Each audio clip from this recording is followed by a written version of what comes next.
হয়, তাই তো? হয় না তো সবসময়, তাই তো? যখন হচ্ছে না তখন আমরা কোথায় যাব বা কি করব সেই রিলেটেড কিছু ব্যাপার স্যাপার এখানে তুলে ধরা হবে। ধরো আমি খুব সহজভাবে বলছি যে মোবাইল ফোন তোমরা ধরো কিনলে, তোমার যে মোবাইল ফোনটা কিনছো, কেনার পরে এটা তো একটা ওয়ারেন্টি পিরিয়ড থাকছে, তাই তো?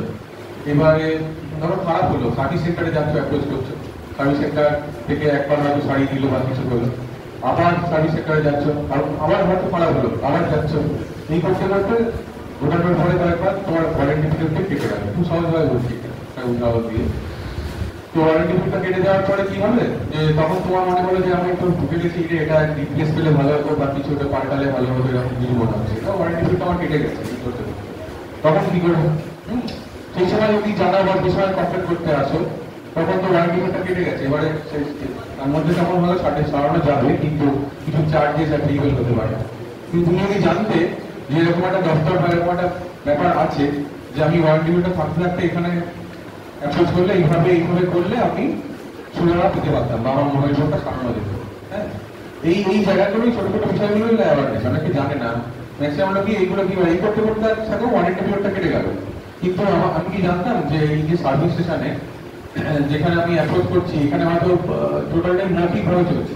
মৌখিকভাবে না করে আমি লিখিতভাবে করতে পারি। যাই করি, যেখান থেকে আমি জিনিস কিনছি সেখানে আমি মৌখিকভাবে তার সাথে আলোচনা না চালিয়ে, যেটা মৌখিক হচ্ছে সেটা না করে এটা লিখিত করবো, বা ইমেলের মাধ্যমে পাঠাবো, বা বাড়ি থেকে আমি চিঠিও পাঠাতে পারি। ঠিক আছে? একটা কোম্পানি যদি একটা কিছু প্রোডাক্ট কিনি, ইলেকট্রনিক জিনিস আমার যাই হোক, সেই সার্ভিস সেন্টার মানে সেটার সার্ভিস সেন্টারটা অথবা এই সার্ভিস সেন্টারটা আমার এলাকায় কোথায় আছে, অ্যাটলিস্ট এই ইনফরমেশনটুকু আমরা সময় না খোঁজ নিয়ে নিজে পেয়ে নিস, তাই তো? যখন এই সার্ভিস সেন্টার এই এলাকায় আছে, তো এই কোম্পানিটা এই প্রোডাক্ট আমি কিনছি। এবার সার্ভিস সেন্টার যদি পাইও, এবার সেই অটোলাইজ সার্ভিস সেন্টার থেকে এই যে লোক আসছে সবসময় আমার সার্ভিস দিতে, সেটাও সবসময় হয় না। দেখা গেল কোনো একটা লোক চলে এলো, তুমি সবসময় কি সার্ভিস রিকোয়েস্ট সেইভাবে কি অ্যাপ্লিকেশন করে সেইভাবে ফোনে করো? সবসময় করি না আমরা সার্ভিস রিকোয়েস্ট। হয়তো কোনো দোকান দিয়ে অ্যাপ্রোচ করে, ঠিক আছে আমরা মোবাইল ফোনটা আমি রেখে দিচ্ছি, এভাবে আমরা পাঠিয়ে দেবো, বা এরকমভাবে সার্ভিস সেন্টার পাঠিয়ে দেবো, আমরা করে দেবো, এভাবে তুমি তার উপর ভরসা করে যা কিছু করবে। এই ভরসার জায়গাটা সবসময় হলে হবে না। আমি আর টাকা দিয়ে জিনিস কিনছি, সবসময় ডকুমেন্ট রাখতে হবে। ডকুমেন্ট, কারণ আমি এই দোকানে নিচ্ছি, দোকানে তুমি দোকান পাঠাতে পারি, কিন্তু আমি কোনো কাগজ পাচ্ছি যে ওরা আমার কাছ থেকে রিসিভ করবে। যদি অনলাইনে আমি সার্ভিস রিকোয়েস্ট ফোনের মাধ্যমে করি, তাহলে আমাকে একটা মেসেজ পাঠানো হবে ওই অথরাইজ সার্ভিস সেন্টার থেকে, ওখান থেকে আসবে বা কোম্পানি থেকে আসবে, যে অমুক দিনে আপনার সার্ভিস রিকোয়েস্ট বুক করা হলো, এবং একজন অথরাইজ সার্ভিস পার্সন যিনি আছেন তার নাম, ফোন নাম্বার এরকম দিয়ে মেসেজ আসে যে উনি আসছেন আমরা এটা দেখার জন্য, যদি প্রোডাক্টটা বাড়িতে এসে চালানোর ব্যাপারটা। আর যদি সার্ভিস সেন্টারে নিয়ে গিয়ে যে ডাইরেক্ট মোবাইল হোক বা চালাই, তখন কি হবে না, আমি যখন জমা দেবো, একটা জব শিট হোক বা কিছু হোক বা ছোট পেপারও আমাকে দেবে, যেটা নেওয়া হলো, তাই তো? নেওয়া হবে।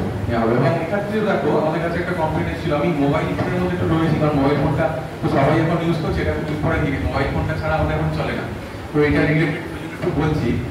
ধরো একজন কমপ্লেন করতে এসেছিলেন যে তার সার্ভিস সেন্টারে উনি মোবাইল ফোনটা নিয়ে গেছেন, এবার যখন সার্ভিস সেন্টার একটা জব শিট দিয়েছে, উনি বলছেন যে এটা সার্ভিস সেন্টার আমাকে সারানোর জন্য চার্জ নিচ্ছে বা ইত্যাদি বলে আমাদের কাছে কমপ্লেন করতে এসেছিলেন। ঠিক আছে? এবার বলছি যে আপনাকে কাগজটা কি দিয়েছে, দেখি তো সার্ভিস সেন্টার থেকে কি দিয়েছে। দেখছি একটা জব শিট দিয়েছে, যে জব শিটে লেখা রয়েছে, যে ছোট ছোট করে লেখা রয়েছে যে এটা খোলা হয়েছে, ওনার সামনেই খোলা হয়েছে প্রোডাক্টটা, মানে মোবাইল ফোনটা, এবং ফাউন্ড ওয়াটার ড্যামেজ। ঠিক আছে? লেখা রয়েছে, এবং সেখানে বাঁদিকে ওখানে সার্ভিস সেন্টার থেকে করেছে, সই করেছে, স্ট্যাম্প করেছে, ডান দিকে কাস্টমারকেও সাইন করে দিয়েছে।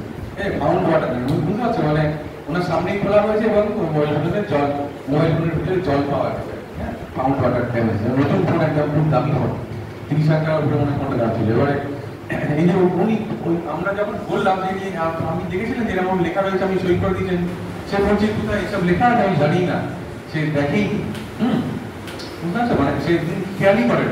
তাহলে ছোট ছোট বিষয়গুলোর মধ্যে কত কিছু রয়েছে। এই যে উনি এটা দেখলেন না, খেয়াল করলেন না, এবার সার্ভিস সেন্টার তো এখানে বেরিয়ে গেল, বললো যে আমরা খোলা হচ্ছে না সামনে, অস্বীকার করছে, বলছে এরকম কিছু হয়নি, মানে জলে তো করেনি বা কিছু হয়নি। তাহলে উনি যে সই করে দিলেন না দেখে, এইখানে তো একটা জায়গা হয়ে গেল। বুঝতে পারছো? ছোট ছোট বিষয়গুলো এগুলো মনে রাখার মতো বিষয়, মানে খেয়াল করার মতো বিষয়। কারণ আমাদের দপ্তরের মেন একটা স্লোগান আছে, যেটা বলছি আমরা সচেতন ক্রেতাই হলো সুরক্ষিত ক্রেতা, মানে অ্যাওয়ারনেসটা ভীষণভাবে দরকার। উপভোক্তা সুরক্ষা আইনে বেশ কিছু অধিকারের কথা বলা আছে। হ্যাঁ, সবচেয়ে শেষের অধিকারটা হলো মানে অ্যাওয়ারনেস। ঠিক আছে, এই যে আমাদের এই সরকারি ভাষায় যে অ্যাওয়ারনেস প্রোগ্রামটা হচ্ছে, ক্যাম্পটা, ওটার পরে আসবো, ওটাও কিন্তু তোমাদের একটা উপভোক্তা হিসেবে একটা অধিকারের মধ্যে পড়ে। ঠিক আছে, এবারে এই অধিকারগুলোর মধ্যে কি আছে? প্রথম অধিকারটা হলো রাইট টু ইনফরমেশন। হ্যাঁ, ইনফরমেশন মানে তথ্য লাভের অধিকার। আমি যেখান থেকে যে জিনিসটাই কিনছি, আমি টাকা দিয়ে পণ্য বা পরিষেবা, মানে পণ্য জিনিস কিনতে পারি বা কিছু পরিষেবা নিতে পারি। পরিষেবার মধ্যে কি না, এই যে ব্যাংকিং, ইন্স্যুরেন্স, এগুলো সবই তো পরিষেবার মধ্যে পড়ে, তাই তো? এবার টাকা দিয়ে আমি যেটাই কিনছি, সেটাই মানে যার কাছ থেকে কিনছি, যে কোম্পানি থেকে কিনছি বা যেখান থেকে কিনছি, তার সম্পর্কে এভরিথিং ইনফরমেশন পাওয়ার অধিকারটা হলো একটা অধিকার। এইভাবে আমি জলের বোতলটা রয়েছে বা একটি প্যাকেট জাতীয় জিনিস আমরা যা কিনি, আমরা কিনে কি প্রথমে ফট করে খুলে খেয়ে নিচ্ছি? জল যেটা বোতল সিলকে যে ড্রিঙ্কিং ওয়াটার কিনছো, কিন্তু ফট করে তুমি কিনে খুলে খেয়ে নেবে, না কোনো খাবার জিনিস বা কিছু খেয়ে নেবে সঙ্গে সঙ্গে? নয়, আমরা আগে জিনিসটা দেখে নেওয়া উচিত যে প্যাকেটটা আদৌ কি, সেটা ম্যানুফ্যাকচারিং ডেট কি পেরিয়ে গেল, এক্সপায়ারি ডেট পেরিয়ে গেল, এই জায়গাগুলোকে আমরা প্রথম দেখি, তাই না? এইভাবে ট্রেনে আস্তে আস্তে আমি আজকে নয়, একদিন হয়েছিল এখানে, ওই নামখানা দিকে যাচ্ছিলাম, ওদিকে আর কি কলেজের এরকম প্রোগ্রাম ছিল। তো দেখছি যে ট্রেনে চকলেট বিক্রি করছে, বেশ কম কম টাকায়, বলছে 10 টাকায় 5টা চকলেট। এরকম সাইজের, এবং 10 টাকায় কি হয়, 5টা চকলেট হয়? হয় না, কিন্তু উনি বিক্রি করছেন। ঠিক আছে, আমাদের একটু সন্দেহ তো লাগবে। ঠিক আছে, অনেকে বলছে সস্তা, বেশ ভালো।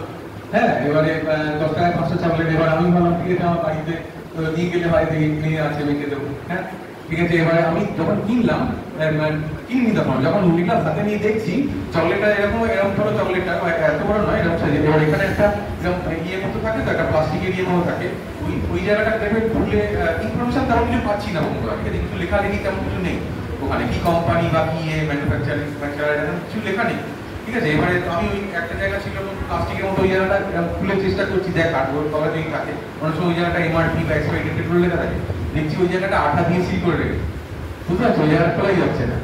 এবার কায়দাটা কি করছে, তার মানে ওই জায়গাটাতেই কিছু ইনফরমেশন ছিল, ওটা হয়তো কবে তৈরি, জিনিসটা বেস্ট ইউজ বিফোর লেখা থাকে, যে কতদিনের মধ্যে জিনিসটা ইউজ করতে হবে। খাবার জিনিসটা বিশেষ করে 9 মাস পরে বা 10 মাস খারাপ হয়ে যাবে জিনিসটা, লেখাই হয়তো ওখানে আছে যে এর মধ্যে আমরা খেয়ে ফেলতে হবে, ইউজ করে ফেলতে হবে। ম্যানুফ্যাকচারিং যেভাবে লেখা আছে, কায়দা করে ওই জায়গাটাকে চেপে রেখেছে আটটা দিয়ে, এবং এমআরপিও দেখতে পাওয়া যাচ্ছে। ঠিক আছে।